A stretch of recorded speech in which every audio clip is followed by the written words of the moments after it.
Good afternoon, everyone. My name's Kevin Mahoney. I'm with Raymond James. We have teamed up with SHRM for the last 3 years to bring SHRM 401k Solutions by Raymond James to the marketplace. The objective is to help you and your employees improve your retirement plans, reduce costs, reduce risk, and just generally improve the retirement plan offering, particularly in the smaller end of the market, 1,000 employees or less. That's an area where we think we can really help improve plans and reduce costs. Today's program, the next frontier for 401k plans, income planning. I'm sure you've all been hearing a lot about this. This is the topic du jour. The Secure Act has created easier ways to offer in-plan retirement income services. There's a lot of talk about how to make 401k plans better. And one of them is to make them look a little bit more pension-like. We are very fortunate today. I have my old friend and colleague, Kevin Crane. Kevin and I worked together for many, many years. And, he's one of the people who taught me so much about this business. Kevin has recently retired from his full-time job and has taken over as executive director of the Institutional Retirement Income Council.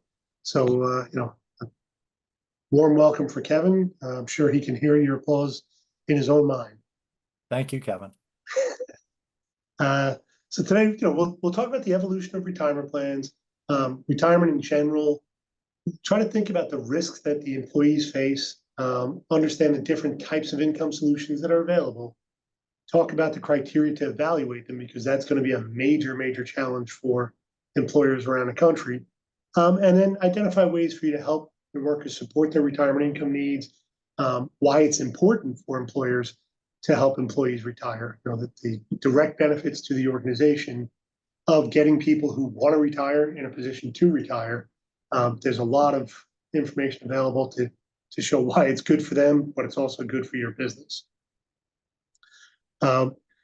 We'd start off kind of in a imaginary move, but imagine for a minute that you retired at age 65, had $500,000 in your account, and think about what percentage of that $500,000 you could spend each year during retirement without running out of money for the rest of your life. And we've asked this question over the years. We've done different variants of this question, but the numbers are a little frightening and a little startling. The answer, 48% thought they could withdraw 7% or more annually. Another 33% thought they could draw more than 10% annually. And that is way, way beyond a sustainable spend figure for a portfolio. You spend that kind of money out of a portfolio, you're going to run out of money a lot sooner than you need to. And helping your employees to understand how a portfolio works, sequence of returns, and sustainable withdrawal rates is a big part of what your retirement plan providers ought to be helping you. So when we think about retirement income, it's kind of, this is a little bit of back to the future. The whole concept of retirement didn't really exist before the 1880s. Prior to that, people worked until they couldn't work anymore. And if they had family, their families took care of them. And if they didn't have families, they were in very, very deep trouble, because there was no safety net, there was no Social Security, there was no pensions. So, what happened in the US really followed a little bit behind Europe. But in the 1880s, the German Chancellor Bismarck created a Social Security system for Germany, pretty limited, didn't start paying until you were 70, but it was the first steps towards creating a social safety net. In the US, really prior to the 1930s, there was a handful of companies that had private pension plans, but the Social Security system was created in 1933, proposed, passed in 34, and the first checks went out in the end of 35, I believe. And the system was designed really for you to retire at 65 and be dead by 67. Nobody really expected that they would collect a lot or how long they would collect for. And over the years, more and more governance came in around retirement plans. So Social Security's rolled out. During World War II, it's not on the slide here, but during World War II, there were wage and price controls. People couldn't increase compensation. So to compete for workers, they began to offer fringe benefits, health insurance, and retirement plans. That continued through the 50s. The first 403B rolled out in 1958. In the beginning, it was just annuities. You couldn't have anything else in a 403B plan. I believe it was in the 70s that they finally started to allow employees to use mutual funds. The next iteration is going to be adding collective trust and making it more competitive from a price point with 401k plans.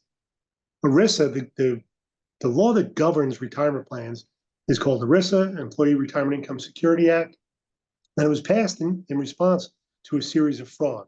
So this is still the era of defined benefit. You worked for a company for 30 years, you got your gold watch, you got your pension check for the rest of your life, you had Social Security, and then you have what you saved yourself. And that was kind of the three legs of retirement. 1978, the 401k plan comes on the scene, and 401k plans was not something anyone planned. It was a loophole found in the tax code. So nobody sat down in the government or in the Department of Labor and said, hey, let's create a defined contribution plan. This was something that a benefits consultant actually found a loophole in the tax code, created one for his own company, and we started off, the 401k revolution began, but it began very, very slowly and a long lead up. And the governance around 401ks was pretty weak. And, I still remember my own career when it was the wild, wild west. But in the defined benefit era, it was great. You had guaranteed income for life. You couldn't outlive your account. You knew how much you'd have for retirement. You could get your pension on top of Social Security. On the downside, you had to work for companies for a long time. So, for those folks who didn't work for a bigger company or changed jobs frequently, it lacked portability. It assumed a participant would stay with one company for the majority of their career. And, for prior generations, that was probably the case. My dad came home from World War II, became a Teamster. He worked for an air freight company, basically from the 50s until when he retired. And he had a great union pension, great union health care. But those benefits really only covered a small number of people. The vast majority of employees in the country, even then, were not covered by pensions. So they were left on their own to save, and it wasn't a tax advantage savings. They were still kind of out trying to build it for themselves. Then we get the 401k plan. And a 401k plan, as I said, 78, it was invented, but in the 80s when it really began to take off. So they adjusted Social Security. Those of us who were old enough to remember, they raised the age at which you get full benefits. They began to tax Social Security that hadn't been taxed before that. The next big thing was the Retirement Equity Act, which gave some protections to women on maternity leave in terms of vesting schedules. It gave some protection to spouses, non-working spouses, gave them rights to assets and retirement plans. So this evolution was a slow slog of little incremental improvements that little by little made the 401k system stronger and better. It offered a little bit more in terms of protections for families, but it still didn't really get to the point where it was going to replace 401k DB plans and defined benefit. And while this is all going on, and this is a little bit in the weeds, 1982, the 10-year Treasury note topped out at 15.8%. So in a pension plan, when interest rates go up, the value of the liability drops. When interest rates go down, the value of the liability goes up. And that peak in 1982 of interest rates made the next 30 years very, very difficult time for defined benefit pensions because the assets were growing slower than the liability. So 401k plans start to pick up a little steam. 1996, assets pass $1 trillion. 1997, they introduced the concept of Roth. And for those of you who may not be familiar, Roth is a after-tax contribution that grows tax-free. Back in 2003, probably one of the most poorly understood and one of the best savings programs. The health savings accounts were created. And then in 2006, it was a little bit of the big bang. The Pension Protection Act came out with a number of different things, including qualified default investments or QDIAs, led to the rise of target date funds, began the idea of auto enroll, auto increase.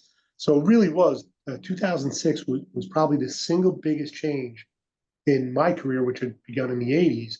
Um, the QDIAs and the Pension Protection Act were huge game changers and really vastly accelerated the move from pension to 401k.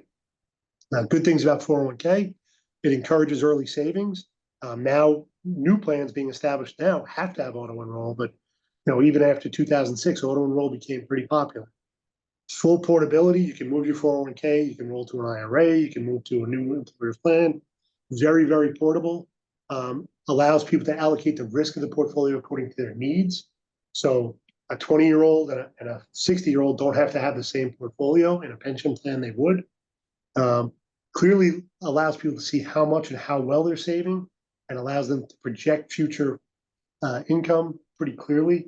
The tools that were created over that space of time, from the early introduction when it was annual or quarterly valuations to daily valuations, made it a much more visible, much more tangible benefit, which is helpful to employers.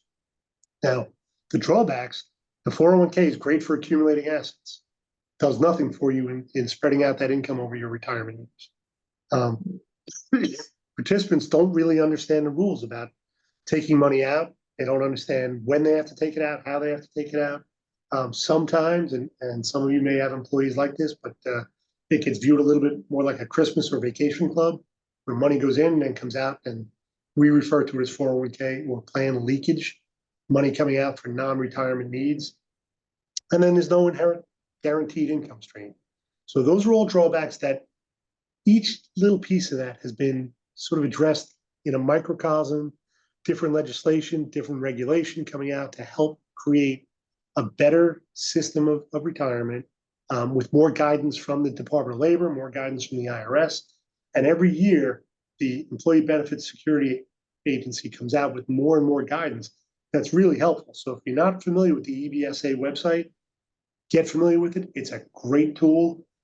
They offer lots of guidance around how to run a plan, how to manage it, how to meet your fiduciary liabilities. So great programs, great tools available, but it's still on you as the employer to find those things, and it's on your employees to figure it out for themselves. And as we know, not everybody is really comfortable doing this. So it makes for a somewhat difficult transition from my employer took care of this for me to now I have to do it myself. And I have a day job and I have kids and I don't really have time to think about this. So, Hey, Kevin, can I add one thing? Please. Yeah. So the one thing, and Kevin describing that, that history is, I was like, when I look at it, I think of, if you had DB here, the way Kevin described it, and you had 401k when it started here, it's interesting to see over the years 401k kind of move. It's not DB, but it's been somewhat DB sized more towards the center. As Kevin said, you think about now people, they can be automatically enrolled in the plan. Their savings is enrolled, automatically enrolled, then savings can be automatically increased. They have easy package diversified investment options if that's the way they want their investments managed, target dates, managed accounts. They're getting retirement income projections. Now they're going to potentially get retirement income options. So it's been interesting to see 401k move more towards the center, not to get all the way to DB, but certainly closer to it than when it started, when Kevin and I started with it many years ago. Yeah, and funny thing is, none of this is really new. The idea of pensionizing or creating a guaranteed income stream has been around for years. And in a previous life, when Kevin and I worked together, we had a product that rolled out. And Kevin, why don't you talk a little bit about how much uptake there was on that? Sure. So to Kevin's point, I mean, when we worked together years and years ago, in 2004, 2005, there was actually a product, and it was called Personal Pension Builder. And it actually was an investment option in a plan that participants in a 401k plan could invest in. And as they invested, they were buying an annuity structure ongoing. So then at retirement, they would have this annuity income stream. I always like to think it was way ahead of its time, too far ahead of its time. So Kevin and I were talking about the other day, and I looked back, and I think 3 plan sponsors used it. This is 2004, 2005. And one of them was mine. Yeah, and one of them was yours. Thank you. And I do believe there was one participant who did elect to actually get into it and do something. It just was too far ahead of its time, but it was one of the early precursors to the potential retirement income in plans. And part of the reason the demand wasn't there, and really even today, I'm not so sure that those traditional type things would work well. The interest rate environment was not very attractive to be buying annuities at that time. It's getting a little bit more attractive today, but it's really not, to where when I was a kid, you could get, a 7 or 8% annuity. That was pretty attractive. When you're looking at annuity rates in the 2s and 3s, as we were when Personal Pension Builder came out, very unattractive.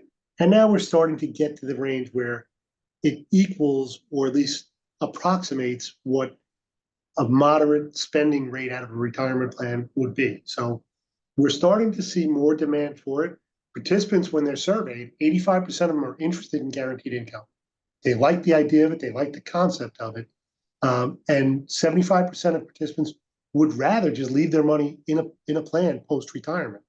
It's an easy, convenient thing. They have institutional pricing. There's a lot of advantages to leaving your money in plan, but there's also some difficulties around it. But we definitely see an interest from participants in the idea of having a pension, the ability to pensionize their 401k. The explanation and communication around it is very, very difficult. We also see plan sponsor demand, and there's a lot of studies around this, but one of the biggest problems we have is the folks who really don't want to be at work anymore. They've hit retirement age or near retirement age. They don't really want to be there anymore, but they can't afford to leave. So they end up staying, and their productivity is lower than other people's. Their healthcare costs go through the roof, their disability coverage, their pharmaceuticals, all of those things. That added cost, a 1-year delay in retirement can cost the company up to $50,000. And it gets worse and worse as time goes on. That's not to say, we should be ageist. There are plenty of people, and hopefully I will be one of them. I really have no desire to retire. I'd like to keep working as long as I'm physically and mentally able to, but I'm motivated to be here. And when someone's only motivated there because they need the health benefits and they need the income because they haven't saved enough, they are very, very costly employees. So we know the demand is there from the participants. We know the demand is there from the employers. And now we're starting to see the regulatory support and the legislative support come around to give people the opportunity to offer these things while protecting themselves. One of the drawbacks to the product Kevin and I were talking about earlier, that Personal Pension Builder, that was a single insurance company annuity that a plan sponsor decided that I'm going to offer this to my employees. And there was really no safe harbor, no protection at that insurance company. And it never did. It was a very good insurance company, still a great insurance company. But if that company had gone sideways, under ERISA, you're responsible for prudently selecting investments. And, you're responsible for that investment selection of the annuity. If that company goes sideways 20 years later, they could have been a great company then, and they go sideways 20 years later, you're still responsible for that decision under the old regime. Now the DOL and the IRS are putting in place safe harbors to allow for selection, where you have, similar to buying a pension annuity, you have some protection provided you go through a solid due diligence process. Kevin, can I, a couple other things on that? So it's interesting, as Kevin talked about the plan sponsor demand, you as plan sponsors, there's been such a drive towards financial wellness for employees, right? And then plan sponsors feeling responsible. This piece is starting to add into that. I've seen a study recently that 58% of plan sponsors said they actually believe providing lifetime income options is important for their participants. So folding into the broader financial wellness is now plan sponsors saying, well, part of that responsibility for overall financial wellness is participants may stay in plan longer, and the retirement income part of it, which, to Kevin's point, I think it's also correlating because of the participant demand. And I saw a study recently that participants that felt they had access to retirement income were more confident in their retirement security, meaning in plan. The end result of this is, I recently saw an industry study, somewhere in the neighborhood of 35–40% of participants post-retirement are now staying in plan multiple years, which is to Kevin's point, is that the government wanting this. It's starting to be that participants are staying in plan and wanting to stay in plan longer, and actually exhibiting that behavior. Right. So it's, the stars are lining up for retirement income products. And it really is, it's kind of a challenging thing when you think about the responsibilities that get put on employees to figure this out on their own is very, very difficult. So, in the last few years, we've seen a lot of regulation, a lot of legislation that have helped create better retirement opportunities, better retirement outcomes. So, we saw a whole series of revenue rulings that allowed for QDIA selection, that allowed for plan sponsors to create better plans. In 2013, the concept of lifetime income disclosure. So what does my 401k benefit, my 401k balance equate to as an income benefit, which is a little fraught. That's a dangerous thing in an environment where interest rates are continuously moving, to assign and tell someone that, hey, your $1 million is worth $60,000 a year in income at a 6% interest rate, but only $30,000 at a 3% interest rate. Those kinds of disclosures probably need a little bit more work before they were really ready for the public to see them and use them well. But we've gotten there, and the tools that are available have gotten better and better as we went along.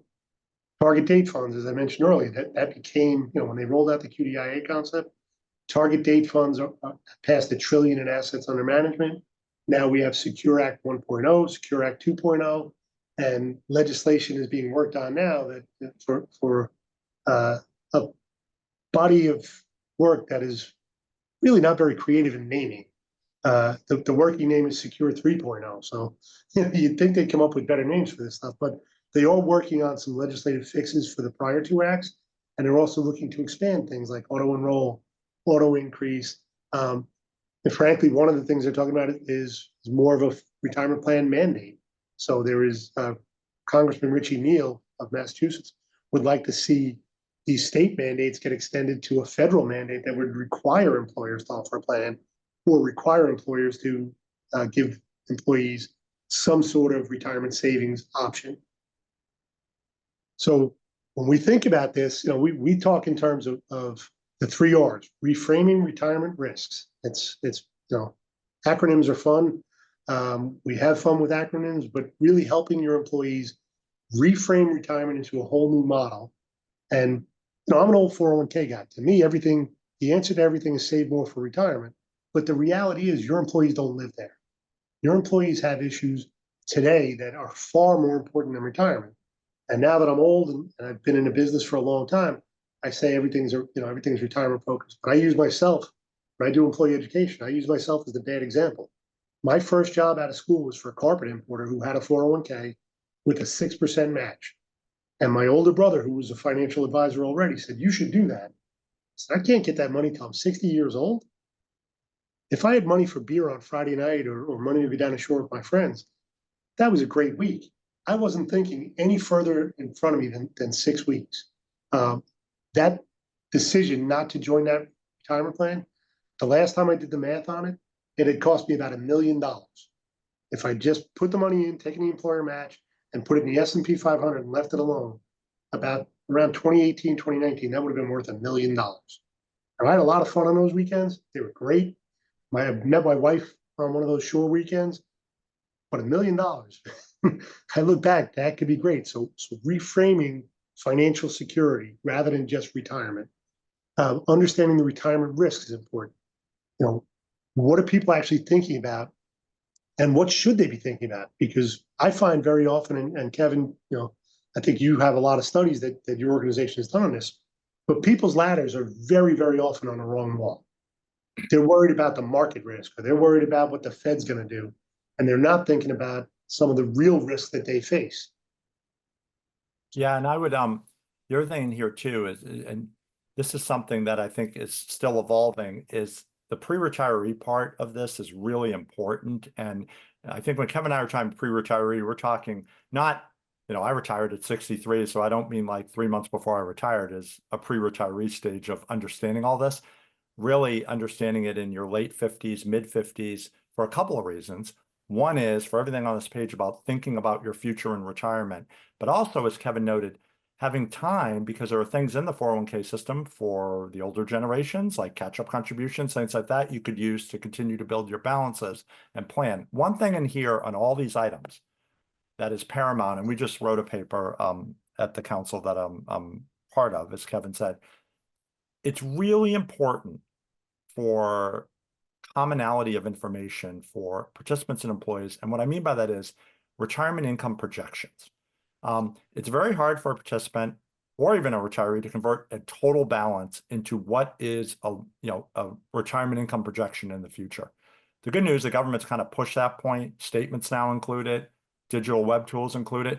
But why it's really important is in your pre-retiree stages, you're answering these questions. You're thinking about in terms of each year, what do I want to spend or have money for to do things? Not I have some big balance that I have to think 30 years what I'm going to do. And also what's important is that income amount from the 401k, combining it with your income projections from Social Security. So as a pre-retiree and then a retiree, you think of it easily in a more consolidated way than the 401k is a total balance. You got to convert that. But meanwhile, over here, Social Security, you get projected monthly income. So all these questions generally go back to what can I spend? What can I live on annually over a period of time? And that gets to the importance of getting income projection information to easily plan and think about what you want to do. And employees make decisions all the time, but very often they don't make them consciously. And what I mean by that is you have someone who decides, hey, I'm not going to save money in my 401k. I'm going to go, on a cruise around the world every year. That person has made a decision. They've made a decision that they're going to defer their retirement longer because there's only a couple of levers we really get to control. We get to control time, how long we work for. Now, that's not 100% in our control, but it's a good percentage in our control. You can decide to work longer. You can decide to work shorter. You can decide how much to spend. Everybody needs basic spending. So, you need food, shelter. There's a core spending that you have to have. But then beyond that, within discretionary spending, how much you spend today dictates whether or not you'll be able to retire later. And the same with the portfolio. I don't want to take any risk. Well, which risk are you managing to? Are you managing to market risk? Or are you managing to inflation risk? Because if you manage entirely to market risk, you're going to underperform inflation, which again is the decision to work longer because you're not going to have the income. So really helping employees frame what risks they face and how to manage those risks. And I tell them all the time, there's no wrong answer, but you should make these decisions with your eyes wide open. So some of these risks are entirely controllable. Some of these risks we have zero control over. Longevity is a risk we all face, and employees consistently underestimate how long they're going to be retired. Inflation risk is probably... And actually, Kevin, I was just going to say longevity, it's a risk consideration in your planning, but in some regards, people living longer and they live longer productive lives, it's a reward that people are living longer. But you're right, you got to look at both sides of that in your planning process. So, inflation that's the financial cancer that's always eating away at your spending power. And we'll talk a little bit more about that. Interest rate risk, particularly if you own fixed income securities, bonds, bond mutual funds. We just got an abject lesson in the last couple of years on interest rate risk because we'd all become pretty complacent. Bonds returned upper single digits, low double digit returns for many, many years because interest rates were going down and we got used to it. And interest rates suddenly spike up and your bond portfolio that you thought was so safe was down double digits. That was a bit of a shock for a lot of people when they looked at their 401k and the thing that was supposed to be providing safety actually was down double digits. That rattled more than a few cages that I know of. Market risk, this week we've seen what market risk can do and sometimes the bad decisions that people make with market risk.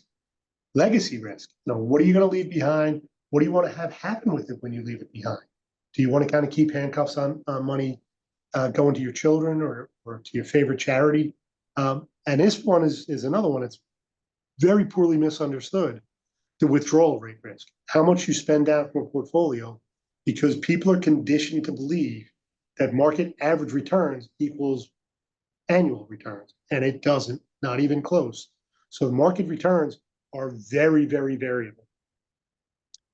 the longevity piece, and this is one of those things where when I was a kid, my grandfather was in his late 60s and he was an old man. He was walking with a cane. He'd been a bus driver, and he was an old man. And next week we're going to be celebrating my father-in-law's 93rd birthday at my house. And he, up until last year, was walking 18 holes a couple times a week. Now he's riding a cart. He's still playing. He was up on his roof cleaning the gutters 2 years ago.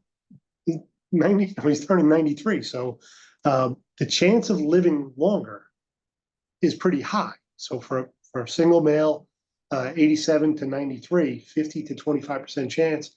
For a female, 50 to 25, 89 or 95.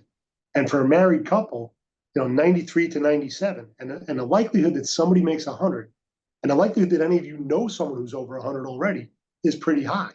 Like Willard Scott used to go out and sing happy birthday to the old biddies on their 100th birthday. He doesn't do it anymore because he'd be singing happy birthday from dawn till dusk, 7 days a week. It's really amazing how long people are living, and not just how long, but how well.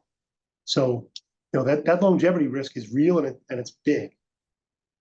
Inflation risk, I refer to inflation as financial cancer, and it really does. It eats away, even modest inflation eats away at your spending power very, very dramatically. So a 2% inflation rate over 25 years reduces your balance by 40%.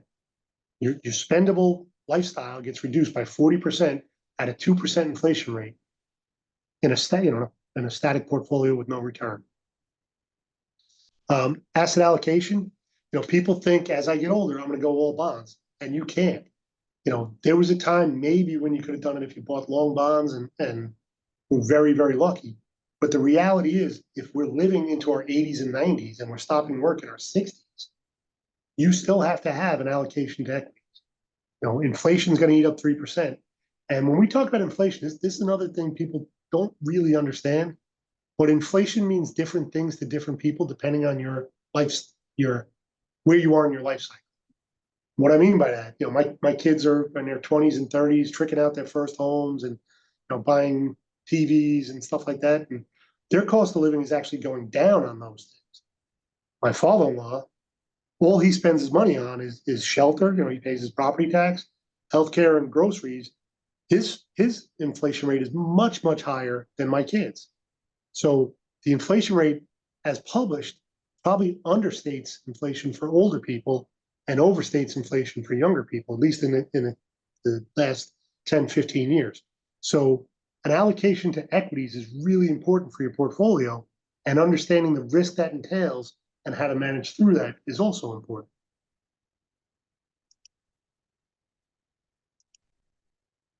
We talked about withdrawal rate, and I think Kevin's organization has done a lot around this, and I know Kevin and I have talked about this for more than 25 years amongst ourselves, but the rate at which you spend down your portfolio has a dramatic impact on how long the money will last. And in this chart, it's showing somebody retiring 1972, running out of money before 1982 at a 10% spend rate, around 1982 for a 9% spend rate. The people who make it to an older age are really spending less than 5%. And at 5%, this scenario here is looking at a period when interest rates were high. In a low interest rate environment, which really began somewhere around, this area where interest rates were low, and you couldn't get 5, 6, 7% on bonds, you were only getting 2 or 3%. You really had to lower that down, and a safe spending rate starting today would be somewhere between 3 and 4, not 4 and 5. So the spend rate is important, but as important as the spend rate is having some flexibility around how you take money, when you take money. And what I mean by that, the sequence of returns, while you might get an average annual return of 7%, and if you're taking no money out, the variability in the market doesn't do any damage. You end up in the same place, there's no damage whatsoever. But this is someone accumulating assets with an asset allocation that gets a 7% return, and they end up in the same spot. They're fine. But down here, this is a scenario where someone is retired and starting to draw on it, and the spend rate and the variability of return when they got the returns has an enormous difference on their outcomes. And The best example I know of is a pair of brothers, one who retired in like 1996 or something like that, and his younger brother, who invested exactly the same way, retired around 2000. The younger brother ran out of money and had to go back to work because the first couple of years in retirement for him were very tough years in the market, and he continued to spend the way he'd been spending. So his portfolio went down while his brother had the benefit of the bull market of the late 90s, pushing him for the bear market of the dot-com burst, and he was able to manage through that. That's what this is really illustrating, is that the timing of your returns can have a big impact if you're not flexible in your cash outflows. Kevin, you want to talk about some of the studies you guys have seen? Yeah, I mean, I think the thing you're raising here, and you said is, you read all these articles and it talks about the 4% withdrawal, there's the 4% withdrawal rule, which Kevin referred to a little bit. But as Kevin said, that's not a straight line rule. I mean, I mean, and there are even phases in retirement that you have to carefully consider. I mean, when you're first retire and obviously at your healthiest, hopefully, knock on wood, and you're most active, that's a phase, into your 60s, going to your early 70s. Then you go into your 70s, you become a little bit more quieter, I would say, maybe some regards. And then when you get in your 80s and 90s, that's a different phase. So the expenses are not straight lined. So the withdrawal rate is not straight lined, as Kevin said. And that's something in the industry that's being looked at really carefully. Like, how is it easier for people to project, given those different cycles, what they may possibly spend and when, and then how it affects their withdrawal rate. And then obviously, as I said, it's not just 401k, Social Security factors into that. And even with 401k, if you don't take your assets out right away, we're going to talk about this with options, things like required minimum distributions come into play potentially. Right. And it's funny, to date, most of the retirement calculator software takes an off the top assumption that you're going to spend less in retirement. I've been doing this for almost 35 years. I rarely see people spend less the first few years of retirement. It's more common in my experience that people might spend more in their first couple of years of retirement because for the first time in their lives, they have something they've never had before. They have time, and time really is money. When you have time, you're going to take that trip. You're going to go to Disneyland with the grandkids. There's just more ways and more things for you to do that you really have been kind of deferring through all your working years. Right. Now you have the opportunity. So your spending may go up a bit in the beginning of retirement. Then, as Kevin said, you slow down a little bit, things get a little slower, and your spending may decline again. But those later years, your healthcare costs go through the roof. So the spending is never, the returns are never a straight line, but the spending is never a straight line either. Spending really comes in waves and different cycles. So building flexibility in is really important. Building the cash reserves up as you're going into retirement is important. But then, how do you transfer some of that risk to someone else? And that's where these in-plan retirement income options come. That's where annuities come in. Annuities sometimes get a bad rap, but they're not bad.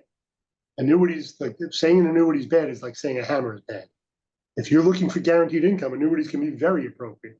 If you're looking for a way to take advantage of tax rules, annuities can be appropriate. But they're not right for everyone, and they're not right in every situation. But it is a way to transfer risk, that market risk, that longevity risk. You get to transfer some of that to the insurance companies. That's probably a pretty good thing. So when we think about these things, what's being built, and it is, there's stuff that's been around for years. There's stuff that is very conceptually new. There's stuff that's still on the drawing board for a lot of the bigger companies. Everybody's working towards solving this decumulation phase. But when I think about it, when I'm talking to people and doing financial planning, we think about managed payout, so guaranteed. So cops, firemen, teachers, civil servants have a guaranteed pension for the most part, at least in the New York metro area and Northeast. And there's the guaranteed income in the public sector. There's still existing pension plans in the private sector, but it's a dwindling number. There's systematic withdrawal, so looking at your accumulated savings over your life, Social Security, and now the new piece of the pie is going to be these lifetime income solutions and things where you get a guarantee or a partial guarantee, or some sort of way to transfer some of that longevity risk and some of that market risk off of your 401k balance, off of your personal savings, and onto an investment company or an insurance company. And there is many, many different forms of this coming out. I'm going to let Kevin speak more to it because I think he sees more of it. So let me start here with the Social Security bridge, and then the next page we'll go into all the different types Kevin said. So one thing to start with this is, and again, as Kevin and I have talked about, this integration of there is 401k, but there is Social Security, and those two things combined are kind of a retirement income future for someone. There's an interesting concept now in 401k, which is, can you use the 401k assets, use to start income from 401k to be paid out to an individual, which will give them the opportunity to delay the date they claim Social Security. As you see on this page, it is what it is, but 43% of participants right now elect to receive Social Security at the earliest age possible, 62, right? And then you have a very small percent, I think it's somewhere like 10% that elected at the most maximum benefit, which was age 70. And obviously in the middle of that, you have the normal retirement age that you could elect it at. So the issue here is 401k and Social Security coming together, as we talked about, not only retirement income projections, but also thinking of them together. Someone could first say, well, I'm going to take my 401k, take orderly income from it, either installment distributions, or they're thought about creating shorter term annuity structures, and take that income first, use that. And by doing that, I can delay my Social Security decision to normal retirement age, or maybe even age 70, which obviously is a much bigger benefit as shown on this page, if you were to defer and delay it to those maximum benefits. And you also have not only the individual, the spousal benefit in that. So I like this, that we're trying to bring the two systems together and helping people think this through as they plan and think it through and use the two systems in combination rather than individually. Yeah, and it's, we do get a lot of questions about Social Security claiming strategies. And very often we'll have someone say, well, I want to start claiming now because I want to make sure I get all my money.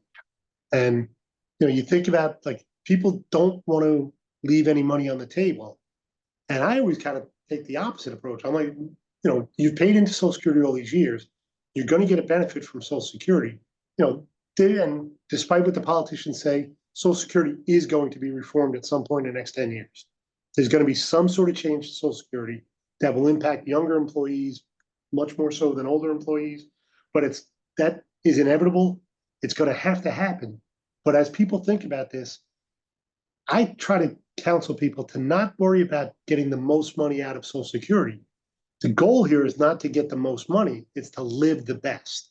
So, if you can maintain your lifestyle better by deferring, that might be a better option than making sure you get every last nickel out of the system. But it's a different mindset for some people. They want their money back. And sometimes that can be counterproductive for lifestyle.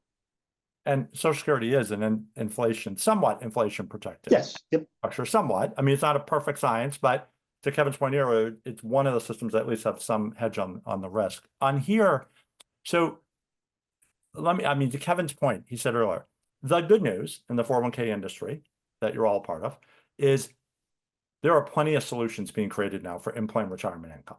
If you read articles, you'll see them every day being talked about. That's the good news. And we're going to talk about the different categories of them and what fits into there. That will lead to, I think, Kevin and I will discuss is what that presents is both the challenge and opportunity for plan sponsors to think that through, getting help with obviously great advisors like Kevin and his team, in terms of thinking through what are the right options to adopt, as well as the partnering with the record keeper who has to adopt these options. And, the council that I'm part of, that's what we're trying to do in the industry, is help all those constituencies think it through together and plan sponsors feel better comfort and protection to using them. So there are three main categories: non-guaranteed, guaranteed, and hybrid. When you think non-guaranteed, as Kevin said earlier, you think systematic withdrawals. I'll give an example. There are installment distributions in plans. That's an element of a potential systematic withdrawal someone could use to orderly pay out their income, but the assets are invested in a way, there's not a guarantee to that income amount they're going to get. It can fluctuate and vary.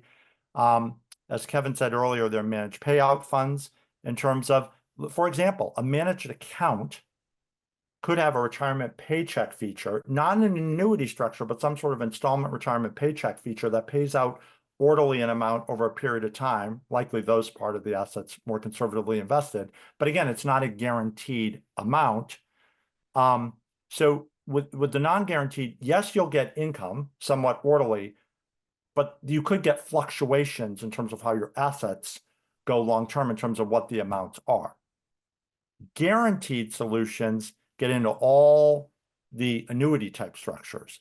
And there are different annuity type structures here, right? You could have variable annuities, fixed index annuities. So there are different types of annuities. And as Kevin said earlier, that's where the government is focused on protection for plan sponsors to say, look, we know, plan sponsors, you're not expert at evaluating insurance companies and annuity structures.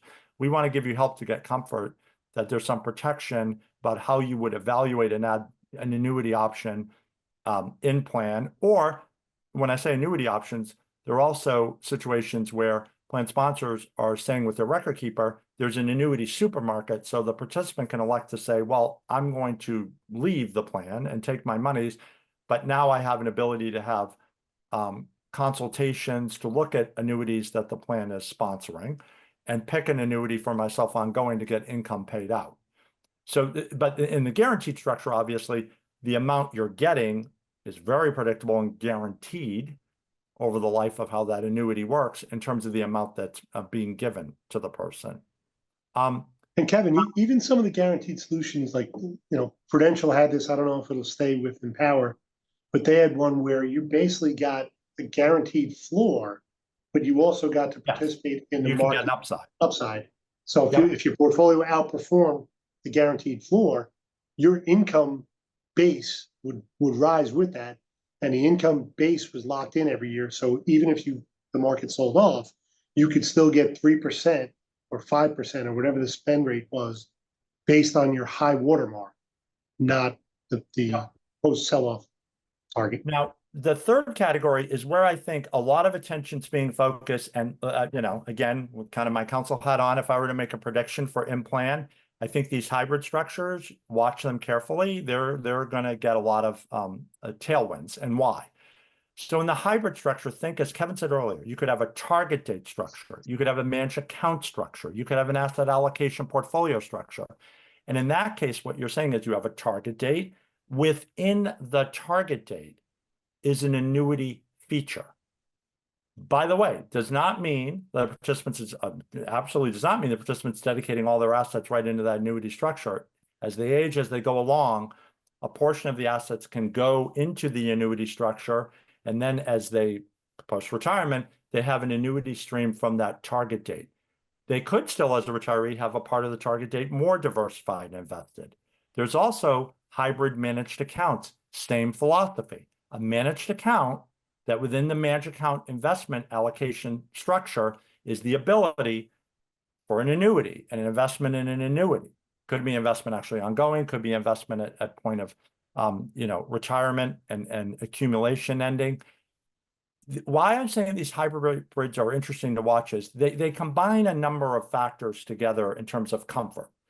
Plan sponsors, obviously Kevin, his business, consultants, they understand target dates and managed accounts through and through. And this is now a new portion being added in. So there's some comfort with the overall investment structure to start, this being a newer feature within that investment structure. And then also that it isn't an entire commitment of assets to, let's say, an annuity at once. It has a little bit more comfort for plan sponsors as the participant can think and elect into the annuity structure as part of the hybrid. Probably the most activity going on in the industry is around these hybrids. The BlackRocks of the world, other investment managers, Nuveen and others are doing this in terms of introducing these. And the last thing I'll say, before I'll let Kevin speak, is if you look at the target date structure, it's also evolving in these hybrids from mutual fund structures to collective trust structures. So that's also coming into play. So a lot of product out there, a lot of product evolving. But it does present the issue, which we'll talk about, is how can a plan sponsor get help and assistance to think through, and we just walked through these hybrids here, the target date managed accounts, but how can you as plan sponsors think through, what do I select and how do I select it and feel comfortable I'm doing the right thing? Alongside the record keeper, obviously has these options on their platform, which most record keepers are quickly running to. So Kevin, and prudent process around this is difficult because it's not just I'm looking at an investment, I'm looking at an investment manager, I'm looking at price. There's a lot more that goes into this. And one of the big challenges to date, and we're just starting to see this crack a little bit, is that they're not portable. So, the one I talked about before from Prudential, the only place you could get that back in the day was at Prudential. The personal pension bill that Kevin and I talked about in the beginning, if you left, you couldn't take that with you. So you either had to distribute those assets from the plan into an annuity outside the plan, or employees had been paying for something that they could no longer get. So, there's hair on these things from a number of different points of view, one of which is portability, one of which is how it's structured, what's the framework you're going to use, how does it get reviewed for your investment policy? The one thing, you can hire someone like me, you can hire, an advisor from a great firm who's a great advisor. But the one thing a plan sponsor or an employer can never get out from under is your duty to monitor. So you have to be monitoring not only the investments underneath, you may be able to outsource that and have us act as your investment manager, but you still have to manage our process. So, how are we going to be reviewing these things? How are we going to look at it for qualitative and quantitative criteria? How can we objectively make sure that this makes sense for your population? And then, on an ongoing basis, how can we ensure that it's being monitored correctly? Gathering that information, looking at the options, looking at the platforms, looking at the portability. That there is one of the newer ones that has, I think it's had now on 2 different platforms, and their goal is to get it onto multiple platforms, is through Nuveen and TIA at CREF. But there has to be some objective criteria built in around these, and it can't just be the same things we look at. And this is true for target date funds.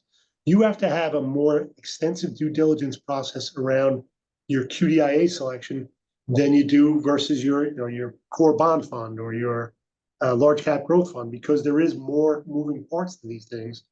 It requires a deeper due diligence, and really is going to begin to separate the expert advisors from the kind of, we call them the 2 plan Tonys, who dabble in the retirement business. They're not going to have the wherewithal to really understand these things and help you understand them.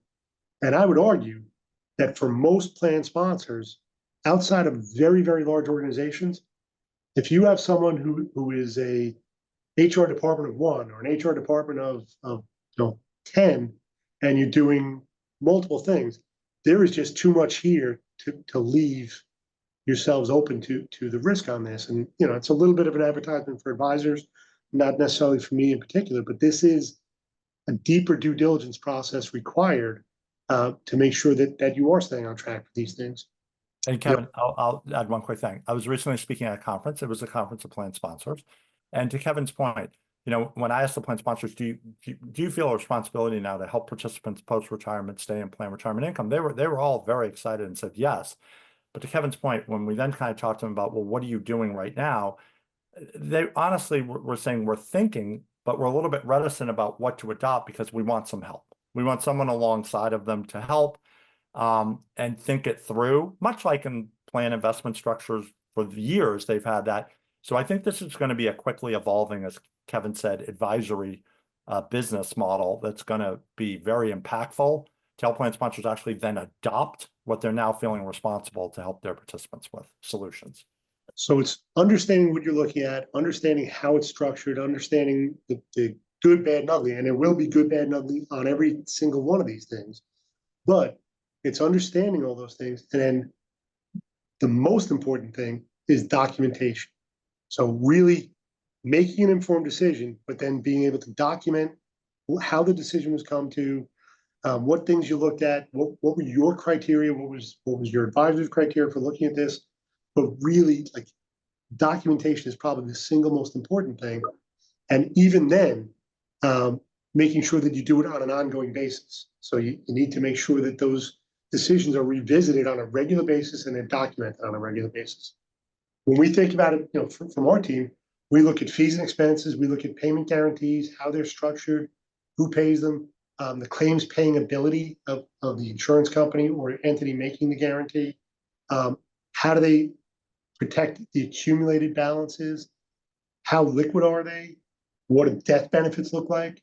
Can you continually add, is the initial rate the rate all the way through, or is it a series of floating rates that you're going to be end up blending at the end?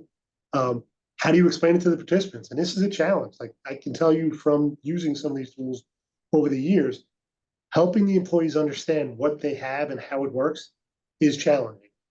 How can they roll it over? Can it be rolled over to an IRA? So if somebody wants to leave the plan, is there portability to an individual product from the same company, same insurance company? Minimum track records are going to be very hard to come by. So in the beginning, it's going to be a lot of going back and creating hypotheticals. And then how are we measuring performance relative to peers? Because it's not straight, this got an 8%, that got an 8%. It's the portfolio performed well, but the insurance company guarantee comes into it. So, you may want to have someone with a stronger guarantee and a stronger balance sheet and maybe give up 10, 15 basis points in performance. So creating that criteria for yourself and then understanding it is part of the process and part of your responsibility. Challenges to these things that we see that need to be addressed, the platform availability. So today, most of it is single platform. There's one, the Nuveen TIA, that's on 2 platforms that I know of, but I know BlackRock's working on something. I know T. Rowe Price is working on something. Fidelity is working on things. So, the platform availability is rapidly changing, but that is a big issue for us. The portability for an employee who leaves your company and goes to another company, can they bring it with them? Can they roll it over to an IRA? That portability on an individual level is important. The expense and probably more importantly, understanding the expense and what you're paying for, because one of the criticisms of annuities in general is that people end up paying for things they don't want and don't really need. So as you go through due diligence on this, you need to understand what's worth paying for, what's really not worth paying for, and how can you get that priced based on an institutional pricing model rather than retail? And then, is it too complex to communicate to your employees? Simple is always better, but because of the nature of this, with 2, 3, 4 different moving parts, there's going to be complexity built in. So, how do you communicate that, and what kind of support do you get on communication from both your record keeper, the company offering the program, and your advisory team? And they all need to be in very close communication to make this work right. And the other thing, Kevin, I would say is there's also a little bit of a perception issue you mentioned earlier with annuities, right? I mean, a lot of media, a lot of articles, and I'm not saying it's fair at all, but there is that when you think about communicating it and how annuity structure, if that's what you're choosing, folds in, there may be perceptions of participants about the name and the word of it that you'd want to be considerate about how you communicate that and what it means. And institutional annuities will have much better buying power than retail annuities, but people may have read and seen things, and you want to help them think that through in the right way. So I jumped ahead there for a second because we do have required disclosures that have to be on the screen during the presentation. So we're up against time. We can stay on longer for anybody who wants to. There's a couple different nuggets here. 84% of savers would prefer an income solution that in their plan that combines elements of investment insurance. We talked about that already, but it is important. So, today when we think about this, what are we doing? Today's really education. And for the next year or so, I think it's still going to be educating employees and educating employers about what's available, how it works, what the different solutions can do, what's reasonable to expect for them to do. I think we as advisors have a lot of work to do, but you as employers probably have a bigger hill to climb because we've been looking at this for 5, 6, 7 years, and a lot of this is going to be brand new to you. So understanding what the solutions are, understanding what your particular record keeper can offer, and maybe thinking outside the box on some of this stuff. So with that, if you want to connect with Kevin or myself, these are direct links to our LinkedIn. If you have questions that we don't have time for today, we're happy to do that. And at that, I think we'll open up to questions for anyone who wants to stay on and fire away with questions.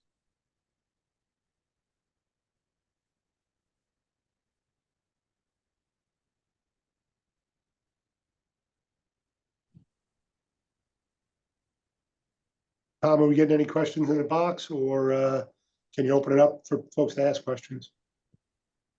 And I answered the questions in the Q&A. There's one coming in right now.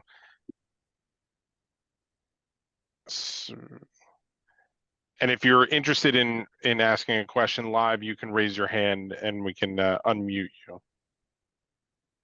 So One read the question question. out for us. Sure. It's suggestions on better researching deskless workers that don't have easy access to computers and are living a paycheck to paycheck. That is a challenge. That's an ongoing challenge. What I would suggest is even deskless people have access to smartphones these days. Most of the record keepers have pretty robust apps.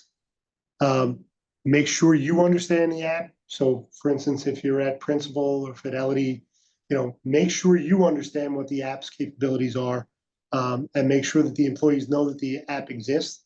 So, for getting information, passing information, the apps are a great place. Probably one of the better ways to communicate with the deskless. In terms of the people living paycheck to paycheck, that is a challenge. I will tell you from our experience, we have plan sponsors and employers who tell us that their employees can't afford to save. But when we've introduced auto enroll and auto increase, the opt-out numbers are shockingly small. So people tend to if they're left to their own devices, they may not sign up. But once you institute auto enroll and auto increase, the opt-out numbers across virtually every type of population we've seen are in the single digits. Most people stay, and most people stay in the auto increase. Hey, and I'll just add to Kevin's point about the digital. The good news is, and I said it earlier, it's actually now a mandate. When they go on digitally via their smartphone, look at even their 401k, they're going to see balance, but also a retirement income projection. And as well, Social Security, wow, amazing fact, has more digitalized its information and is more online. So you're not just waiting for that paper statement to arrive at your door. So it is easier to access information. Any other questions?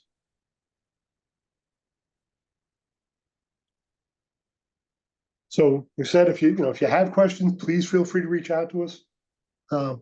We are here to help. Our first mandate as SHRM's partner for retirement plans is to educate and provide service. We'd love to talk to you about your own plan, but that's our first and most important mandate is to help educate and help you improve your employees' lives.